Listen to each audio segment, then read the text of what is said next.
Today on Ag News Daily. 90+% of the grain sources have some type of level of mycotoxins, and in many cases is more than one. That's which even complicates the situation even more. Well, welcome back to the weekly edition of the Ag News Daily Show. I am excited to be joined today by Michelle Stangler, coming to us live from the World Dairy Expo. Michelle, for those of our listeners who have never attended the World Dairy Expo, including myself, tell us a little bit more about the show. Well, it's definitely a fun week, and there's a few different components of what makes Expo. One is the Dairy Cattle Show, which you might see behind me, and it's their first time having commentators. So think sports, but it's for a cow show. So that's been cool to listen to some of it. Of course, they prepared weeks and months in advance. So that's really interesting. I grew up in a dairy farm. So just to hear that little drama of cows and who will ultimately be the supreme cow chosen tomorrow night. And in disclosure, we are recording this Thursday night, but there's that cow show. So a lot of cows across the United States and Canada and different countries. And then there's the expo part, the trade show, where there's a lot of technologies for farmers, dairy farmers, and folks in the industry. Data was a big topic. So just a lot of different things here at Expo, but it's definitely been a fun week. And I'm excited that we have an interview from Expo later in today's episode. Michelle, the most important question is, do they have dairy samples out on display for attendees? Well, they have free milk. I think that is a really good plus. They have a grilled cheese stand done by the UW-Madison College students here in Wisconsin. And so that's a good go-to. But yeah, trying to get my picture of all dairy products here. Well, I would certainly be in line for the grilled cheese if I were there. I'm a big grilled cheese fan, but that sounds like a fun event, and I'm looking forward to that interview later in the episode. Let's talk weather, because I'm sure just like up there, it has been hot. It is certainly hot here in the Midwest, and the Central Plains and Canadian prairies have also been seeing some record heat recently, with temperatures anywhere from 10 to 20 degrees Fahrenheit above normal temperatures due to a slow moving weather ridge. Dry, warm conditions from the southern plains to the northeast are creating some ideal harvest weather, while the west coast remains cooler and wetter with rain and even some mountain snow expected. Rain chances for the upper Midwest and the northern plains are in the plans, though, here late this week, potentially signaling a pattern shift, though most models predict a drier than average October for much of the U.S., and the West Coast has the best chance for normal or above normal rainfall, while drought may expand across Texas and the Mississippi Delta. This, of course, is certainly advantageous for farmers as they are getting in the fields. We hope to get bean harvest, finished up hopefully this weekend, and the Corn Belt is going to stay mostly dry, but there could be a little rain in the forecast next week that could disrupt some progress.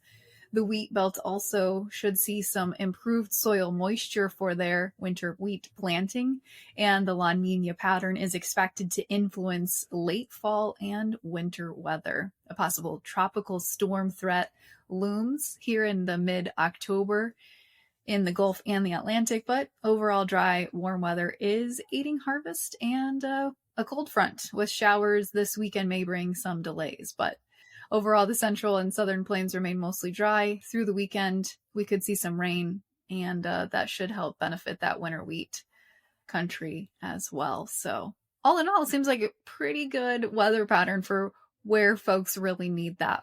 Dry and warm here in the corn belts, and a little wetter in the parts of winter wheat country. Yeah, harvest is really continuing this week. The USDA's latest crop condition report shows minor changes this week, with overall progress tracking close to the 5-year average. Corn remains rated at 66% good to excellent, unchanged from last week. Development is slightly behind last year, with 91% of the crop in the dent stage and 71% reported as mature. Harvest has just begun, with 18% of the crop harvested so far. On the soybean side, conditions improved slightly, rising 1 point to 62% good to excellent. About 61% of the crop is dropping leaves and 19% has harvested to date. I know on the corn silage side of things, folks are really getting into those fields. I'm talking to some farmers across here United States, and they're telling it's a early season, and some parts, of course, here in the States dry, some wet. So just continuing to get into those fields. It's crazy to think we're into October now. Yeah, Michelle, I was curious to know with silage, especially up there in dairy country, have they mentioned anything about where moisture levels are coming in? I don't follow that too much. Definitely a good question. Something to look into. Well, as we switch tracks here, all eyes are on, once again, the government. As we're seeing a government shutdown, the USDA is scaling back operations after that federal shutdown began early Wednesday morning. The White House Office of the Office of Management and Budget requires each agency to maintain a contingency plan, and according to that plan, over 42,000 USDA employees have now been furloughed. That's nearly half of the agency's workforce, which stood at just under 86,000 employees right before the shutdown. Services facing disruptions include much of the Risk Management Agency Natural Resource Conservation Service, Foreign Agricultural Service, and the Food and Nutrition Service. This shutdown is hitting farm-facing programs hard, with more than 6,000 of the total 9,000 Farm Service Agency employees now off the job. In contrast, the Food and Safety Inspection Service is keeping most of its staff on duty, with just over 500 of their 7,600 employees furloughed. Randy Russell with the Russell Group told Brownfield earlier this week that the shutdown is already delaying farm payments, including ARC and PLC and mandatory conservation programs, which is coming at quite a time of year here as we're in harvest season. Farmers are also losing access to new loans, conservation planning, and USDA reports. Some USDA websites have even gone dark, and on social media, Secretary Rollins confirmed trade negotiations are also paused. Russell also added that essential services like SNAP, meat inspection, and the animal and plant health programs are still operating, and he says that the Forest Service firefighters are considered essential and will also remain on duty. While there's hope the shutdown will be brief, Russell said that, among other analysts, they warn on Wednesday morning both sides in Congress appear deeply entrenched and are not currently talking. So we don't really have a timeline here, Michelle. I heard some speculation maybe it'll last this weekend, but it'll be interesting, especially with some of those USDA reports that come out. But here's a big piece of news. Corteva Agriscience, one of the world's largest agriculture input companies, is planning to split into two independent, publicly traded companies by the second half of 2026. The move, announced Wednesday this week, will separate Corteva's seed business, home to brands like Pioneer, Brevant, and Dairyland, from its crop production division, which includes herbicides, fungicides, and other chemical products. The new seed company, temporarily called SpinCo, is expected to account for 56% of Corteva's total 2025 net sales, or about $9.9 billion. It will focus on genetics, traits, and breeding innovations. Meanwhile, the remaining business, referred to as New Corteva, will retain the crop production portfolio, aiming to grow through efficiency, innovation, and emerging technologies like biologicals. Its 2025 sales are forecast at $7.8 billion. Corteva says the separation is designed to unlock value for shareholders and sharpen the strategic focus of both businesses. But for farmers, the impact will likely come down to how the split affects the products, services, and relationships they rely on. CEO Chuck Magro will lead SpinCo, while Chairman Greg Page will remain with New Corteva. Industry analysts say the move reflects a growing investor preference for pure play, focused businesses that are easier to evaluate financially, but Corteva stock has declined over 14% since reports of the split surfaced in mid-September. The company is expected to finalize the separation structured as a tax-free spinoff by late 2026, pending regulatory approvals. So by the time next year, it'll be interesting what those companies will look like and the interactions between farmers. Yeah, I haven't been on social media much this week, so I don't know what the reaction has been from the ag community, but I am sure there is a reaction nonetheless. Soybean farmer leaders were in Houston, Texas late in September to present a ceremonial check for $275,000 to the Andersons, Inc. The funding supports an expansion project for the Port of Houston that will boost soybean meal export capacity. This project is expected to be completed in the first quarter of 2026 and will allow the facility to begin exporting soybean meal for the first time. The investment is part of a broader strategy by U.S. soybean farmers to strengthen international market access. With new soybean processing plants coming online across the country to meet rising demand for renewable fuels, more soybean oil is being produced, and that means more soybean meal as a byproduct. While much of that meal continues to supply the domestic livestock industry, farmer leaders say it's critical to expand export infrastructure to ensure long-term market stability, and increased access to global buyers not only supports prices but also builds resilience into U.S. agricultural supply chains. The Port of Houston project represents a concrete step in that direction, positioning U.S. farmers to capitalize on both renewable trade and the growing international demand for high-protein feed ingredients. Well, now transitioning into some dairy news. After months of hearings and debate, changes to the federal milk marketing orders are now in effect. But as American Farm Bureau Federation President Zippy DeVolve explains in a report this week, the update still leaves many dairy farmers struggling. While a newly updated FMMO took effect in June, the results have been mixed, DeVolve said. One of the biggest concerns is the increase in the make allowance. That's the amount deducted from a farmer's milk check to help cover processing costs. In just 3 months, that change has cost America's dairy farmers more than $337 million. While USDA is now required to survey processor costs every 2 years, they haven't announced when the next survey will begin. AFBF is urging USDA to move quickly to schedule it so future hearings reflect real, up-to-date processing costs. And that was something certainly talked about here at World Dairy Expo. I also got the chance and asked a few folks this question of what were they hearing or seeing at this year's World Dairy Expo. So let's get into those short clips. Most of the dairies here at the World Dairy Expo are talking about just low prices, concerns about low prices. There's a little too much supply in the marketplace, and they're feeling the pain of that. They're making it up with beef prices where they can, but I still think there's just a little nervousness with it. We've mainly been networking with a lot of industry professionals this year at the Dairy Expo. We've been kind of walking around the trade show and just looking at everything they have to offer. Oh, lots of technology, huge machinery. Well, this is our first year to be here, but it's encouraging to see that dairy is alive and well. I mean, a lot of stuff, a lot of good stuff. Just walk around the buildings, going to a lot of vendors, talking to some people. It's going through here and there. Everybody not really looking forward to anything specific, just enjoying the beautiful day. I'm just hearing about all the new technology and seeing what that stuff looks like, and just watching the cows show, you know. At World Dairy Expo, I'm hearing overwhelmingly that our farmers are really excited about the new technology that we have coming to the forefront.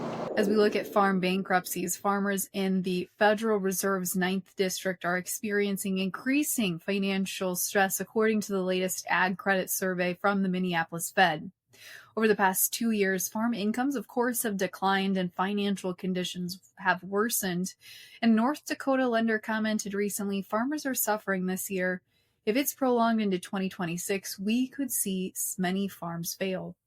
While the number of Chapter 12 farm bankruptcies remains low by historical standards, filings are rising.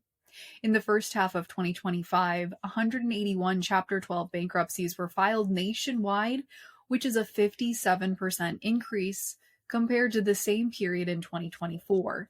That's more than were filed in all of 2022 or 2023.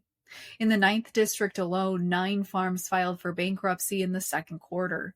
Ag Attorney Joe Pfeiffer attributes part of the rise to lingering effects of disrupted export markets, especially in China, and he also emphasized the emotional burden facing many farmers. So, not a great year ahead of us on those fronts, Michelle.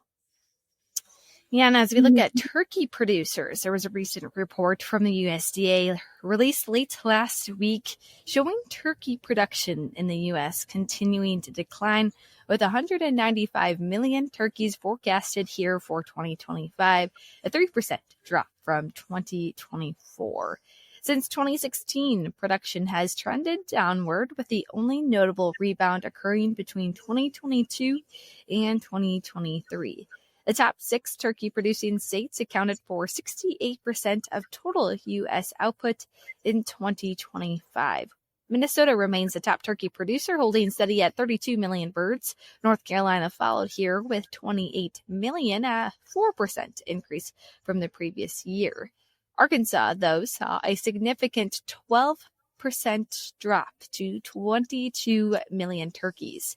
Indiana's production remained flat at 20 million, while Missouri and Virginia each produced 15 million birds, down 3% and 2% respectively. Despite, though, concerns over rising bird flu cases, Thanksgiving turkey prices aren't expected to spike dramatically. Bernd Nelson, an economist with the American Farm Bureau Federation, said it shouldn't have a major impact going forward on the prices, and added the prices are definitely higher than last year, about 40%, he said, but he doesn't think they're going to go a whole lot higher above where they're at. So while they're higher, hopefully not a sharp increase between now and Thanksgiving, because I don't know about you, Delaney, I'm certainly looking forward to my Thanksgiving turkey. I think many folks are as well, Michelle. Switching tracks here, Michelle, AGCO is seeking permission from a federal court for a rare appeal in the Federal Trade Commission's ongoing right to repair lawsuit against John Deere, now filing a motion in late September. This follows an August ruling that allowed Deere access to confidential competitor information collected during the FTC's investigation, including sensitive pricing, sales, and financial data from AGCO, CNH Industrial, and Kubota. AGCO argues that the ruling fails to apply the heightened protections typically afforded to non-party materials and insists that immediate review is necessary to prevent the disclosure of critical business information. The company warns that once the data is released, it cannot be safeguarded from misuse in the FTC case or related farmer lawsuits.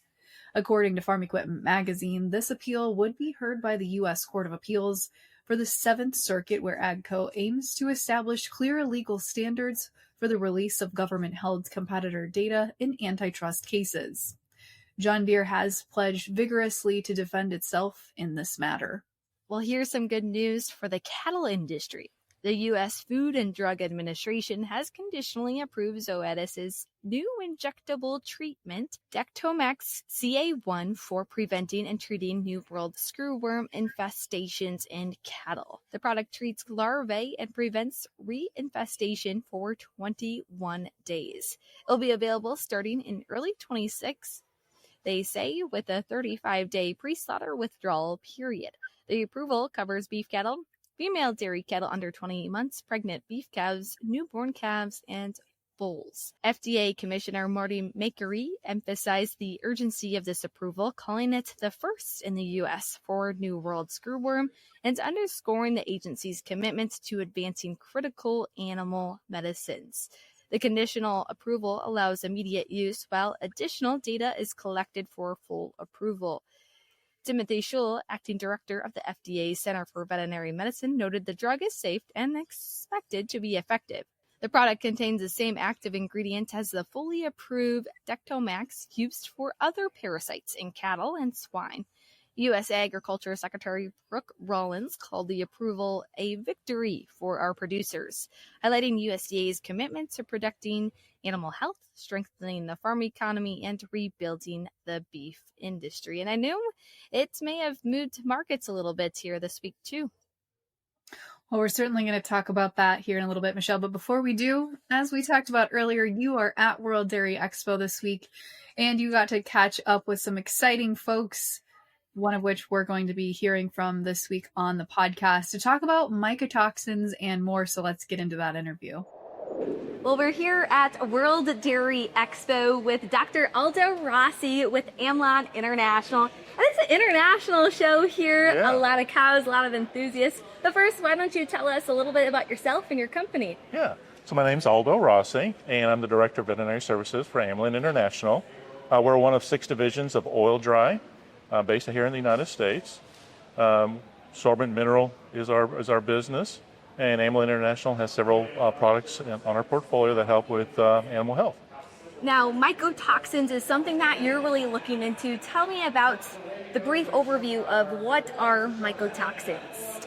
Yeah, so mycotoxins are produced by funguses, and when they go through a certain stage of their life cycle, they start producing these toxins. And those toxins are in grains, can be in finished feeds, and they can cause some damage to the gut, to the intestines, as well as get absorbed and then attack other organs in the body. Now, this issue, has it always been an issue? Is it something something that you're really working on now? Was it an issue 20, 30 years ago? Yeah, it's always been an issue. And every year it varies depending on the harvest and how the season is during the growth of the grains, whether it's corn, soybean, etc., wheat. So that it can vary in what types of toxins and the levels of those toxins. So yeah, they've existed for thousands of years. And our product, we have several products that help to mitigate those issues. Okay, interesting. Now, tell me a little bit about your product itself, but also what problem you're trying to really solve, especially for dairy producers. Yeah, absolutely. So our product, we have a product here, it's called Calibrin Z. And actually, we talk about it being more of a broad spectrum toxin binder. So it's not just for mycotoxins. So bacteria as well produce toxins, and those toxins have a negative effect on the animals as well. So our products do bind both mycotoxins from the funguses and bacterial toxins. So our product does bind both fungal toxins and bacterial toxins, both of which can affect the health and the production and performance of animals, the efficiencies. And so our product binds both of those, as well as some other negative compounds that animal can encounter while feeding. And by doing that, we bind those things. They just end up going right out the back end of the animal and not affecting the animal like it would if it wasn't there. So a fact that you'd shared with me was that 94% of feed samples in global surveys contained mycotoxins. Yeah. It's a big issue. Do folks know about it? Like, as in, is it easy? Like, is it a prevalent problem that you can see in the cow after a few days? Yeah, great question. So there are reports that come out annually. Some of them are produced by universities, laboratories, other companies that will show and give you indication of what kind of the toxins there are in their most recent harvest of the grains, as well as the levels. And as you mentioned, several of these reports for the last few years have shown that we've had 90+% of the grain sources have some type of level of mycotoxins, and in many cases is more than one. That's which even complicates the situation even more. Mm-hmm. So yeah, it's something that the producer needs to be aware of. You may not necessarily see the physical aspects of those toxin bindings, or those toxins, outright. Some of them may just be subclinical, but over time it's just slowly eroding profits and efficiencies and health. Yeah, tell me about that timeline of how you know that when you add said product to their nutrition diets that you can see some kind of benefit from it. It might take weeks, but... Yeah, and actually in some cases it could just be days. Again, it depends on the level. Long-lived animals like a dairy cow, for example, as they're consuming daily, those toxins are being absorbed by the small intestines and going in the blood and going systemic. And so they're consuming more than is actually being degraded or is being released back out into the feces. Eventually there is a cycle that occurs, but they're consuming more than is being released. So by using our product, and depending how old the animal is, our product can actually work fairly quickly within days. But in general, it'll take a few weeks before you actually see the compound effect of slowly removing those toxins, that cycle of going from the gut to the blood and back into the gut to eventually eliminate some of those negative effects. Because what mycotoxins do does affect that gut and then affects how healthy a cow truly is. Absolutely. It gets absorbed. It goes into the liver. It goes to the reproductive tracts. So it's affecting the immune system, fertility, livability, and actually production. Let's get into some of those things of what you, like that livability and some of those things that you probably talk about every day is cows. Yeah. So, with the livability, you can have obviously different reasons for the mortality on a farm. Some of them can be mechanical injuries, for example, but some of them do come from these consumptions of these toxins. And with that occurring is that by us removing those toxins, we're allowing that animal then to be less stressed, right? There's going to be other stress factors, of course, environmental stress, management type stresses. And so by removing those toxins, you're actually helping the animal to overcome some of those other challenges. Mm-hmm. Now, we're here at World Dairy Expo. There's a lot of technology, a lot of people coming from international. What are some of those conversations that you're having here at Expo? Yeah, what's interesting is that very similar conditions globally, right? I mean, they had the same sort of challenges, but particularly when it comes to the mycotoxins, the bacteria, diseases in general, management challenges, nutritional challenges. It's actually very similar globally. Yeah. And so you're interacting with a lot of people from all over? Yeah, we actually have some customers of ours that have come from South America. Oh, wow. So they're here as well this week. So, yeah. So when you work with them, is it very different? Like, tell me about some of the differences you see in the dairy industry from the United States and other countries. Yeah, I think there's a lot of exchanges between technologies, whether it's the equipment they use, the barn designs. But what's interesting, each region, of course, has certain things that they're more focused on, and particularly in the tropical areas, you deal with more heat stress, for example. Maybe up here in the northern regions, deal with cold stress as well, where they don't.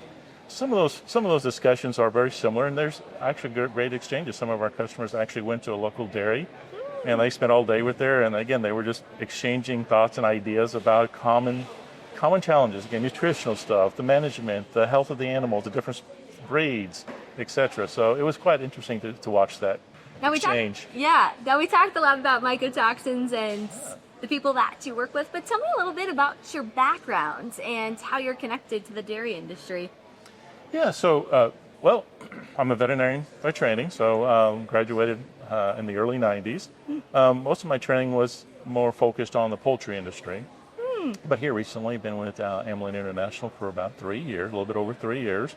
And so I'm back to the practices and managing of multiple species. So dairies being one of them, swine, even go down to aquaculture and pets. So yeah, it's bringing back some of that old training from back in the 90s. Wow. Yeah. And did you know that you would be so passionate about mycotoxins? No, actually, it's interesting you asked that question because early on in my career, yeah, I heard about them. And even back then in the 90s and early 2000s, there wasn't a lot of products that really stood out as things that could help provide solutions. But you can see that here over the last few decades that's becoming more prominent. There are solutions, and Amlan International has some of those. And we started the Amlan International division about 18 years ago. And so in the last 5 years, we've really focused on the North America business and North American customers. But internationally, we've had a lot of experience with our products and success with our products. So now we're bringing that here to the United States. So what are you looking forward to in the next year? Is there some things on the horizons that folks should know? Yeah, I'd just say, please look at our products. We have a very unique chemical compounds, that enhance the performance of our product. We've shown success, again, globally, but even here in the United States. And so we look forward to, expanding that and getting more people to know our products and our portfolio. Well, thanks, Aldo, for joining the podcast here today. Well, thank you for having us. Well, thank you to Dr. Aldo Rossi for joining us on the podcast this week. But Delaney, what's happening in markets this week? Well, like we've been talking about, there have been no shortage of headlines here for markets to trade. Starting out here with soybeans, that statement from the White House saying more support is coming this week, coupled with the announcement of port investment dollars. Really this week we've seen soybeans take the lead, and seeing this short-term rally here, I think, has many growers excited. Meanwhile, December corn set a new contract low back in mid-August. And so we're trying to see markets here recover from that now and really watching that as kind of a level to move away from. We also saw President Trump posted on his Truth Social account about soybeans specifically, which I think has the markets excited. Certainly it has farmers excited. He said, quote, make soybeans and other row crops great again. And certainly the government shutdown has been impacting some fear as well. It's being closely monitored. But ultimately, we have questions around, will we see an October WASDE report? We won't have any government reports, of course, until funding is restored, and that could lead to either a delayed or canceled WASDE crop report altogether, as happened back in October of 2013 and then again in January of 2019. As we think about then on the livestock side, this announcement that you mentioned earlier, Michelle, of the vaccine for New World screwworm has the markets a little bit nervous that perhaps that's going to create the ability to import cattle once again from Mexico.